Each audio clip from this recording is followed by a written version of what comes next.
Botticelli, it's my confidence. Botticelli and Raphael, shirts and trousers. Kerala மாநிலம் வயநாட்டில் ஏற்பட்ட நிலச்சரிவால் இதுவரைக்கும் 400க்கும் மேற்பட்டவர்கள் உயிரிழந்துள்ளதாக தகவல் வெளியாகியுள்ளது.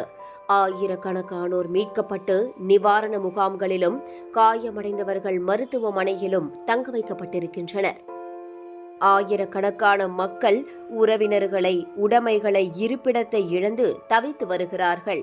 அதேவேளை தமிழ்நாடு, கர்நாடகா உள்ளிட்ட அண்டை மாநிலங்கள் தொடங்கி பல திரையுலக பிரபலங்கள் வரை லட்சக்கணக்கில், கோடிக்கணக்கில் நிதியளித்து வருகின்றனர். வீடு கட்டி தருவதாகவும் வாக்குறுதி அளித்துள்ளனர். கொஞ்சம் கொஞ்சமாக வயநாடு மிக பெரிய சரிவில் இருந்து மீண்டு வரும் நிலையில் பல நெகிழ்ச்சியான சம்பவங்களும் அரங்கேறி வருகின்றது. இடுக்கி மாவட்டத்தை சேர்ந்த இளம் தாய் ஒருவர் தாயில்லாத குழந்தைகளுக்கு தாய்ப்பால் கொடுத்து அரவணைத்து வருகிறார். காட்டு யானைகள் முதிய பெண் ஒருவரையும் அவரின் பேத்தியையும் விடிய விடிய காத்து நின்றிருக்கிறது. ராணுவத்துக்கு சிறுவன் ஒருவன் எழுதிய கடிதம் வைரலாகியிருக்கிறது. மலை உச்சியில் பல மணி நேர போராட்டத்துக்கு பிறகு 3 பழங்குடியின குழந்தைகளையும் அவர்களின் தந்தையையும் மீட்டிருக்கிறார்கள் கேரள வனத்துறையினர். இப்படி எண்ணற்ற நெகிழ்ச்சியான பல சம்பவங்கள் நடந்து கொண்டே இருக்கிறது.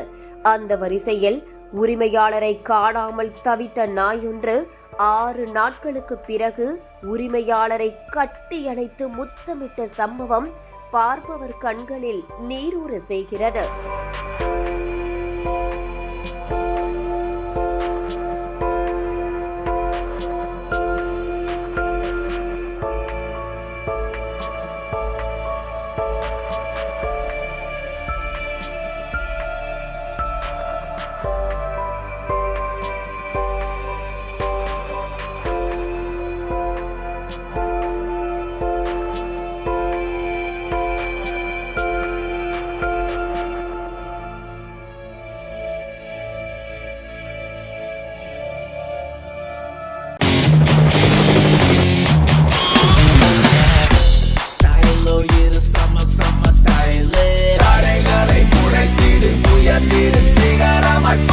ஃபிட்டான Botticelli இருந்தா கான்ஃபிடென்ட்டா என்ன வேணாலும் செய்யலாம். Botticelli, it's my confidence.